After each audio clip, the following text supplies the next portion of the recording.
అంతే ఆ దుకాణాలకు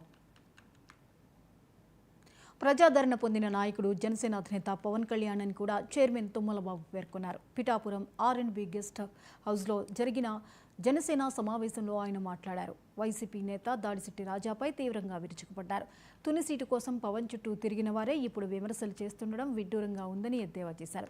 42 మంది పిల్లలను దత్తత తీసుకుని తన జీవితాంతం చూసుకునే దైగల వ్యక్తి పవన్ కళ్యాణ్ అని కొనియాడారు. పిఠాపురంలో అభివృద్ధి లేదన్న వైసీపీ అనవసరపు ఆరోపణలు చేస్తున్నారని మండిపడ్డారు. అభివృద్ధి మీద బహిరంగ చర్చకు సిద్ధమా అంటూ సవాల్ విసిరారు. గంజాయి వ్యాపారం వైసీపీ నేతలదేనని, స్కూళ్ల దగ్గరే పిల్లలతో గంజాయి అమ్మిస్తున్నారని ఘాటుగా ఆరోపించారు. వచ్చాడు ఎవడో టప్పట్లు కొడితే ఆ టప్పట్లు చూసేసి 4-5 టప్పట్లు కిరాయికి వచ్చి టప్పట్లు కొట్టించేసుకుని నేను ఒకసారిగా ఇతనికి ఏదో పిఠాపురంలో పెద్ద ఆధారం ఉన్నట్టు, అంత ఆధారం ఉంటే మరి మన తునిలో నెగ్గలిపోయావా?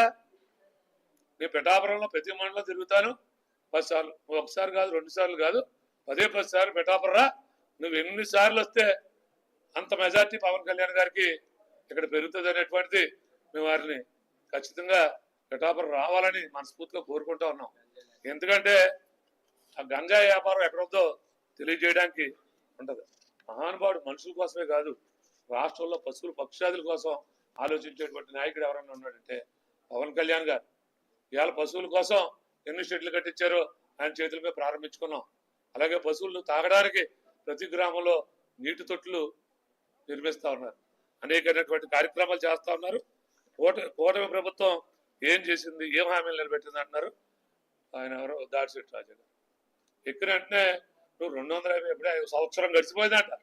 నీకు 5 సంవత్సరాలు టైం ఇస్తే అప్పుడు గాడి పలుదవారు మీరు అందరూ 250 నా తాత అని కేవలం ముసలోళ్ళకి 250 పెంచడానికి మీరు 5 సంవత్సరాలు టైం తీసుకున్నారు. ఇచ్చిన మాట ప్రకారం కూటమి ప్రభుత్వం